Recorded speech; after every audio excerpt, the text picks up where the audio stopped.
الحمد لله رب العالمين والعاقبة للمتقين والصلاة والسلام على أشرف الأنبياء والمرسلين محمد وعلى آله وأصحابه وأولاده وذرياته أجمعين رب يسر ولا تعسر وتمم بالخير رب اشرح لي صدري ويسر لي أمري واحلل عقدة من لساني يفقهوا قولي الله تعالى حمد sanolar payg'ambarimiz Muhammad Mustafa sallallohu alayhi vasallamga durud va salovatlar bo'lgan bo'lsin. Alloh taolo jamoat bilan o'qigan xufton namozlarimizni dargohi ilohida maqbul aylagan bo'lsin. Inshaalloh boshimizda turgan mohi sharif Rajab oylari hammamizga xayrli, barakotli ibodatlarga, savob amallarga to'liq oylarda qatorida bo'lgan bo'lsin inshaalloh. Rajab oyi kirib kelgandan beri ko'pchilik ibodat bilan mashg'ul bo'lyapti. Qo'limizdan kelgancha bandalik bilan qilgan gunohlarga kafforat bo'ladigan ibodatlar, ro'zalarni tutib, nafl namozlarni o'qiyapmiz. Hammamizni maqsadimiz birgina Alloh taoloning rizoligiga yetishlik. Qaysi yo'l bilan bo'lsa ham Xudoy taolo bizdan rozi bo'lgan bo'lsa, mana shu bizning yutug'imiz bo'ladi. Xudoy taolo kimnidir o'qiyotgan 5 mahal namozini haqqi hurmatidan bironta amali Xudoy taologa yoqib qolganligi uchun afu qilib, uni jannati bilan musharraf qilib ne'matlantiradi. Ba'zilarida qilgan sadaqati bilan, ba'zilarida o'qigan nafl namozlari bilan. Hazrati Bilal radhiyallohu anhu payg'ambarimiz sollallohu alayhi vasallam: "Ey Hazrati Bilal, nima amalingiz boriki Xudoy taolo menga Mi'roj kechasida jannatda oyog'ingizni tovushini eshittirdi. O'sib ketyapsiz, shu oyoq kiyimizni tovushidan tanib qoldim. Hazrati Jabroil alayhisalomdan bu kim tanish tuyulyapti desam, bu so'pi Bilolingiz bo'ladi. Hazrati Bilolda oyoq tovushi dedi. Nima amalingiz bor?" deb so'radilar. "Yo Rasululloh sollallohu alayhi vasallam, qo'ldan kelgancha ibodat qilib 5 mahal namozni o'qib, ro'zalarni tutyapmiz. Boshqa amalimiz yo'q. Sizning bir amalingiz Xudoy taologa yoqqan amalingiz borki, Xudoy taolo sizga shunaqangi maqomni berdi. Faraz qiling-da, sizni jannatda qadam bosib ketayotgan qadam tovushingizni eshitdim deyapti. Siz jannatga kirasiz degan inshaalloh." Hazrat Bilal radhiyallohu anhu o'ylanib qaysi farz namozi, qaysi vojib namozi, bitta amalim bor yo Rasululloh sollallohu alayhi vasallam. Esladim, qaysi amal? Har safar tahorat olgan bo'lsam, tahoratdan keyin 2 rakat shukr vuzu namozi o'qiyman dedilar payg'ambarimiz alayhisalom. Shuni hurmatidan ekan dedilar. Shu nafl namozda Alloh taologa yoqqan joyi bor ekanki, Xudoy taolo sizga shu maqomni berib, quloqim bilan eshittirib qo'ydi shuni degan. Shuning uchun Xudoy taologa qaysidir amalimiz yoqib qolib maqbul bo'lgan bo'lsa, inshaalloh rizoligini topishligimiz ana shu amalga bog'liq bo'ladi. Xudoy taologa bizni qilayotgan qurbonligimizni qoni, go'shi, terisi yetib bormaganda singari bizni qilayotgan ibodatimizni, amalimizni adadi yetib bormaydi Xudoy taologa. Kerak emas. Alloh taolo muhtoj emas bu narsaga. Lekin Xudoy taolo ixlosimizga qaraydi. Asha amalni qilyapti, ixlos bilan Xudoy taoloning roziligini umidida qilyapmizmi? Xudoy taolo beraveradi inshaalloh. Rajab oyi kirib kelyapti. Kirdi, Xudo xolasa. Rajab oyini 1-payshanba kuni Rag'oyib kechasi bo'ladi. Rajab oyi qaysi vaqtda kirsa ham 1-payshanbasi Rag'oyib kechasi. Payg'ambarimiz sollallohu alayhi vasallam Rag'oyib kechasi haqida shuncha hadis shariflar bor. 27-kechasi Mi'roj kechasi, bizga namoz farz bo'lgan kecha. Inshaalloh uni 27-sida fazilatini aytamiz, shunga yaqin. Rag'oyib kechasi kelayotgan payshanba kuni. Shu payshanba. Kelayotgan payshanba. Buni o'ziga yarasha aytilgan ibodatlari bor, ro'zasi bor, namozi bor. Payg'ambarimiz sollallohu alayhi vasallam: "Man soma awwala khamisi min Rajab", kim Rajab oyini 1-payshanba kuni ro'za tutgan bo'lsa, kana haqqan alallohi taala an yudkhilahul janna, Alloh taolo u insonni jannatga kirgizmay qo'ymaydi inshaalloh. Bosh kelayotgan payshanba. Bu Rag'oyib kechasidagi hadisi shariflarda yana aytib o'tamiz. Yana bir ikkita hadisi sharif bor ekan. Payg'ambarimiz sollallohu alayhi vasallam muborak hadislari o'tgan safar sizlarga chiqarib bergan qog'ozda ham bor, gruppaga ham jo'natib qo'ydik. Shu hayotiy saboqlarda yozilgan joyda Rajab oyida aytiladigan zikrlar, avvalgi 10 kun, ikkinchi 10 kun, keyingi 10 kun deb aytilgan zikrlar. Birodarlar, kelishib olaylik. Bu yerda aytilgan ibodatlar farz emas, vojib emas, sunnat emas. Qilmasa gunohkor bo'lmaydi. Bu mustahab, kim xohishiga qarab qiladigan ibodatlar. Shuning uchun bu yo'q edi-yu 5 mahal namozni o'qiyapmiz, bu mustahab. Kim qilsa xohlagan qilaveradi. Qilmagan odamni birov ayblamaydi. Payg'ambarimiz sollallohu alayhi vasallam kim Rajab oyini avvalgi 10 kunligida kuniga 100 marotaba Subhanallohil ahadis somad, birinchi 10 kunligida Subhanallohil hayyil qayyum, Ikkinchi o'nligida subhanallohil ahadis somad, uchinchi 10 kunligida subhanallohir rauf. Kim mana shuni kuniga 100 marotabadan 10 kunlik qilib zikr qilib xohishidagi odam qiladi bu narsani, xohlagan odam. Kim aytgan bo'lsa, u insonga berilgan savoblarni sifatlab aytib beradigan farishtalar ham hisoblay olmaydi degan ekan. Farishtalar yemaydi, ichmaydi, uxlamaydi. Ularda nafs yo'q, ularda faqat ibodat bor, buyruq bor. Bir ibodatlarimizni savobi shunaqangi ko'pki, nafs yo'q, uyqu charchoqni bilmaydigan farishtalar ham hisoblay olmas. Zikrlar bor, inshaalloh hammasi jo'natilgan. Yana payg'ambarimiz sollallohu alayhi vasallam muborak hadislari Rajab oyini boshqa oylarga solishtirganimizda Rajab oyini fazilati Qur'oni Karim bilan odamlarni gaplarini o'rtasida qanchalik farq bor? Xoliq bilan maxluq o'rtasidagi gaplarini o'rtasidagi. Qur'on Allohning so'zi. Bizning gaplarimiz maxluqniki. Qur'on avlo. Qur'onni maxluq deya olmaymiz. Qur'on bilan odamlarning gapini o'rtasida qancha farq bor? Rajab oyi bilan boshqa oylarning o'rtasida shuncha farq bor. Sha'bon oyidachi, unda nima bo'ladi Sha'bon? Payg'ambarimiz sollallohu alayhi vasallam Sha'bon oyi bilan boshqa oylarni solishtiradigan bo'lsak, men bilan boshqa odamlarni solishtirganda qa degan ekan. Payg'ambarimiz sollallohu alayhi vasallam najosatlardan muakkar hid kelardi. Degan hid yo'q edi. Payg'ambarimiz sollallohu alayhi vasallam bir ko'chadan o'tib ketsalar, 3 kungacha muattar hidlari kelib turardi. Zaynab onamiz aytadilar, uyimizga mehmonga kelganlarga biron bir hadiya ulashmoqchi bo'lamiz. Yo'qchilikdan hech narsamiz yo'q. Foydalanib payg'ambarimiz sollallohu alayhi vasallam shu terlab ibodat qilgan mahallarida peshonasidagi terlarini olardim tog'ini shishaga. Uyimizga kelgan mehmonlarga atil qilib berardim deydilar. Men bilan boshqa insonlarning o'rtasida qancha farq bor? Sha'bon bilan boshqa oylarning o'rtasida shuncha farq bor. Ramazonchi? Ramazonni shunaqangi maqom martabasi borki, Alloh taoloning huzurida Xudoy taolo bilan bandalarni umuman solishtirib bo'lmaydi-yu, Ramazon oyi bilan boshqa oylarni solishtirib bo'lmaydi. Shunaqa fazilat. Rajab oyida qo'ldan kelgancha ibodat qiladigan bo'lsak, payg'ambarimiz sollallohu alayhi vasallam inna fil jannati qasran la yadkhuluhu illa soimur rajab. Rajab oyida roza tutgan insonlarga Xudoy taolo xushxabar hadisda payg'ambarimiz sollallohu alayhi vasallam orqali aytiryaptiki, jannatda shunaqangi bir qasr borki, unga Xudoy taolo Rajab oyida roza tutganlardan boshqa odamlarni kirgizmaydi. Faqat Rajab oyida roza tutganlar kiraladi xolos unga. Boshqa amalliklar boshqa jannatga kiraveradi-yu, u qasrga Rajab oyida roza tutganlar kiradi. Payg'ambarimiz sollallohu alayhi vasallam Hazrati Savbon radhiyallohu anhu aytadilar. Payg'ambarimiz alayhissalom bilan 3-4 ta sahoba ikromlar orqa-roqda ikkalamiz yonma-yon ketyapmiz. Bir qabristonni yonidan o'tib qoldik. Payg'ambarimiz alayhissalom shunday to'xtadilar-u, ko'zlariga yosh oldilar. Menga qarab turib, ya Savban haula yu'azzabuna fi quburihim fad'awtulloha ta'ala an yukhaffifa anhum. Hazrati Savbon, bu qabristonda yotganlar azoblanyapti. Qabr azob bilan azoblanyapti. Xudoy taologa duo qildimki, bulardan azobni yengillatsin deb duo qildim.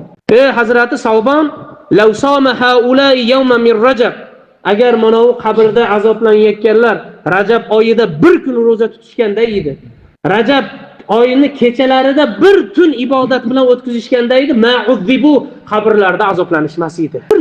Bir tun. Hazrat Savbon radhiyallohu anhu ya Rasululloh sallallohu alayhi vasallam bi sawmi yawmin va qiyami laylatin.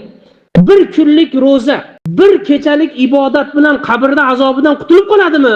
Dedilar payg'ambarimiz alayhisalom, ey Savbon, vallazi nafsi bi yadihi ma min muslimin va la muslimatin yasumu yawman min Rajab. Jonim iznida bo'lgan Xudoy taologa qasam ichib aytamanki, qaysi bir musulmon erkak, qaysi bir muslima ayol Rajab oyida bir kun roza tutib, bir kecha ibodat bilan uyqusi kelguncha, bomdodgacha emas u, bir kecha deyapti-yu.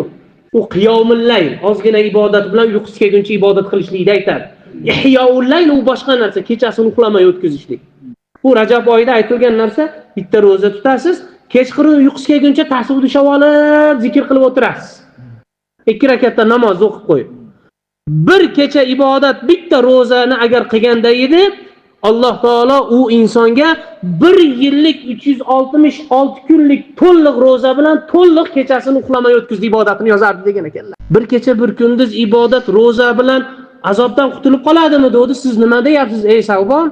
Ana shu ibodatni qilganda ular 365 kun. U qanaqa ro'za aytayim? Bizda ro'za tutamiz, o'rtada g'iybat qilib qo'yamiz-u. Shu birovni yo'q odamni gapini gapirib, o'lim tiydi yeganda singari go'sht yeb qo'yamiz. Og'zimiz qonab bilmaymiz, uni ko'rmaymiz. Biz g'iybat shunaqa o'rtamizda taomillashib ketganki, Bu narsani sezmay qo'ygan. Kechasida ibodat qilamizmi? Qaysi ibodat? Kunduzi hammi? Namoz o'qiyotganimizda hayolimizda mol bozor, ko'cha, ish, tashvishlarda bu yerda aytilgan hadisi sharifdagi ibodat qabul bo'lgani, riyo, sum'a, ujub, kibr aralashtirilmagan toza ibodat. Inshaalloh. Kimga? Liman ixlos. Ixlos qilgan odam. Ixlos qilgan odam agar ixlos qilmagan bo'lsa, odamlar ibodatda ixlos qilmagan bo'lsa, sufolar bo'lmasa aytadilar, ko'ring bu Tolibla Abu Lahabni ulug' daryo labinda xushkilabni. Abu Tolib bilan Abu Lahabni qarangda. Payg'ambarimiz alayhisalom dadasining akalari bo'ladi ikkalasi. Amaki. Ikkalasi ulug' katta bitta daryoda chuchuk suvi bor, shirin suvi bor daryoning yanida haligindan bir qultum suv ichishlik u yoqda tursin, lavi sarg'ayib, ashi suvdan icholmay o'lib ketishdi ekan. Nasib qilmasa qiyin ekan. Xudo taolo ixlos qilgan odamga beradi inshaalloh bu savoblar. Payg'ambarimiz sollallohu alayhi vasallam yana bir hadislari man sawma yawman min rajab, ertaga tutsalaring ham bo'laveradi, chorshanba, payshanba qilib ulaverasizlar. Payshanba kuni payshanbaliga aytib qolgan bo'lsa boringlar. Aytilgan joyga borishlik vojib. Ashirga borib ovqat yegandi singari nonni sindirib, qoshiqni kavlab qo'yaverasiz. Aytilgan joyga ham qolib ketmang, boring. Payshanba kuni ro'zasini savobi ustun turadi. Ro'zani ham tuting. Chaqirilgan joyga ham boring tog'in, haligi odamni ham ko'ylini olib qo'ying. Qonim to'qroq edi deganday o'tiraverasiz aytmasang. Kim Rajab oyida bir kun ro'za tutgan bo'lsa, Xudo taolo u insonga 1000 yillik ro'zani savobini beradi. Bu boshqa hadis. Va ka'annama ataqa al-faraqabati, 1000 ta qulni bo'ynini do'zaxdan ozod qilgandi singari 1000 ta qulni u odam xo'jayinining qo'lidan ozod qilgandi singari bo'ladi. Xudo taolo odamlarni do'zaxdan ozod qiladi, qullarga ham birovning qo'lida qul bo'lib yashash do'zaxni singari. O'zingning xohishing yo'q. Xo'jayinining aytganini qilasan, qochib ketsang bo'lmaydi. Qul xo'jayinidan qochib ketsa, qilgan haji o'tmaydi. Boshqatdan hajga borish kerak. Shunaqa quldan ozod bo'lolmayotgan quldan 1000 tasini ozod qilganda savobini olasan. Kim Rajab oyida sadaqa qilgan bo'lsa, go'yoki 1000 dinor tillo bilan, dirham kumush bilan hisoblanadi. 1000 dinor ihson qilganda savobini oladi. Alloh taolo u insonga tanasidagi, jasadidagi tuklarni miqdoridan 1000 barobar qilib savob yozadi unga. Alloh taolo u insonga 1000 ta darajasini ko'taradi. Alloh taolo u insondan 1000 ta gunohini o'chiradi. Xudo taolo u insonga ana shu kuni roza tutganlarda adadicha savob yozadi. Shu kuni nechta odam roza tutishi mumkin dunyo bo'yicha musulmonlar ichida. Xudo taolo Rajab oyida qilgan, ihson qilgan odamga Xudo taolo 1000 ta nafl haj, 1000 ta nafl umrani savobini beradi. Xudo taolo u insonga jannatda 1000 ta qasrni bino qiladi. O'tganda aytganimizdek, Xudo bundan 10 barobarini bersa ham xazinasi kamayib qolmaydi. Erta qiyomat kunida mana bu savoblar oshiqchalik qilmaydi. Yetmaganlarga berib turaverasiz. Mana shu dunyoda qilib oladigan bo'lsak, inshaalloh savobini inshaalloh hammasini o'zimiz olamiz. Endi mana shu nima kelayotgan payshanba Rag'oyib kechasi bor. Payg'ambarimiz sollallohu alayhi vasallam muborak hadislari la taghfulu an laylati awwali jum'ati min Rajab. Rajab oyini birinchi juma kechasini g'animat bilinglar, g'aflatda o'tkazib yormanglar. O'tganda aytdik-ku darsligimizda. Asrdan keyin musulmonchilikda keyingi kunga o'tadi. Kelayotgan payshanba asrdan keyin kechasiga o'tadi. Birinchi kecha shu bo'ladi, jumani kechasi bo'ladi. Biz bu ibodatni shomdan keyin, xuftondan keyin qilsak bo'laveradi. Rajabni kechasini ehtiyot qilinglar, birinchi juma kechasini, ya'ni payshanba kuni kechqurun, Rag'oyib kechasi. Bu kechani nomi Rag'oyib. Nimaga bu desa, Xudo taolo mana shu kechani 3 dan 1 qismi o'tgandan keyin shomdan boshlansa kecha bomdodgacha shuni 3 ga bo'lasiz. Shomdan bomdodgachani 3 ga bo'ling. Mana shuni birinchi qismi o'tgandan keyin Xudo taolo osmondagi, yerdagi hamma farishtalar qanchalik ko'p aytaymi? Osmondan yog'ayotgan yomg'irda har bir farishta qanotini ostida bekitib olib tushar ekan. Yerga tushib, atmosferadan o'tayotganda muzga aylanmasin. Tashab chiqib ketar ekan. Keyingi tomchini olguncha qiyomat kuni bo'lib qolar ekan navbatga. Payg'ambarimiz sollallohu alayhi vasallam qabr shariflarining yoniga kuniga 70 ming ta farishta tushishligi haqida hadis sharif bor. Dunyodagi oxirat bu dunyodagi osmoni yerdagi hamma farishtani Xudo taolo Ka'batullohda atrofiga jamlab Xudo taolo aytar ekan: "Ya malaikati, o farishtalarim, so'ranglar, duolaringni ijobat qilaman." Bir gapirsak farishta amin deb qo'ymasin deymiz-ku. Farishtani omini ijobat bo'ladi. Endi o'zlari duo qilib bersa qanaqa bo'ladi deb. So'ranglar, nima hojatlaring bor? Ular aytadiki, Parvardigor olam, bizni hojatimiz senga Rajab oyida roza tutganlarning gunohini kechirasan, ibodat qilayotganlarning gunohini kechirasan. Yolvorib so'raydigan bitta iltijomiz shu senda. Xudo taolo fayaqulullohu taala qad fa'altu zalika. Ko'ngillaringni to'q qilinglar, buni qildim men. Ijobat qildim. Ana shu kuni duoyimiz farishtalarning duosiga to'g'ri kelib qolgan bo'lsa, inshaalloh zo'r amal. Rajab oyida Rag'oyib kechasida o'qiladigan Rajab oyini namozlarini, Rag'oyib kechasini namozlari haqida aytiladigan bo'lsa, yana aytyapmiz. Bu namoz nafil namoz. Xohlagan odam o'qiydi, xohlamagan odam o'qimaydi. Xudo kimga inoyat bersa o'qiydi. Ka'batullohga Alloh chaqirgan bandalargina boradi deydi-yu. Payg'ambarimiz sollallohu alayhi vasallam Ravza-i shariflariga payg'ambarimiz alayhisalom chaqirgan odamlargina kiraladi. Shunaqa odamlarni ko'rdik umraga borganda. 2,5 soat o'chirib kutdik. Kelganda azon aytilib qoldi, Ravza-i sharifdan qolib ketdik, o'chirimiz ketib qoldi. Chaqirmasa qiyin ekan. Xuddi shuni singari Xudo sungan odamlargina ibodat qilinadi. Nafsni majburlay olmaydi. Rag'oyib kelayotgan payshanba kuni shomdan keyin o'qisa ham bo'ladi, xuftondan keyin o'qisa ham bo'ladi. Kim bu namozni 12 rakatlik nafil namozi bor. 2 rakatdan 6 salom bilan tugatiladi. Suralari bor. Har bir rakatda alhamddan keyin 3 marotaba inna anzalnahu fi laylatul qadr. Qadr surasi 3 marta, 12 marta Ixlos surasi. Hamma rakatda shunaqa. Alhamd 3 marta Qadr, 12 marta Ixlos. Fotiha, Qadr, Ixlos. Ikkinchi rakatda ham shunaqa. Yarim soat atrofida vaqt ketsa ketadi. Namoz o'qib bitgandan keyin payg'ambarimiz sollallohu alayhi vasallamga 70 marta salovat aytadi. Aytsa istig'for aytadi. Hadisi sharifda keltirilgan 12 rakat namoz, zam suralari shu. Salomdan keyin 70 marta salovat bor. Undan keyin nima hojat bo'lsa so'rasin, Xudo taolo ijobat qiladi degan payg'ambarimiz alayhisalom hadislari bor. Inshaalloh qo'ldan kelgancha o'sha kunga yetib bora olaylik. Tasbih namozi ham o'qiydigan bo'lsak, inshaalloh aytamiz, jamoat bilan o'qiymiz. Alloh taolo hammamizni rohirasida hidoyatda adashtirmagan bo'lsin. Rozi bo'linglar vaqtlaringda. Alloh taolo Rajab oyini har bir soniyasiga savob yozadi inshaalloh. Duolarni ijobat qiladi, hojatlarimizni Alloh taolo beradi inshaalloh. Subhan robbika robbil izzati amma yasifun va salamun alal mursalin. Alhamdulillahi robbil alamin.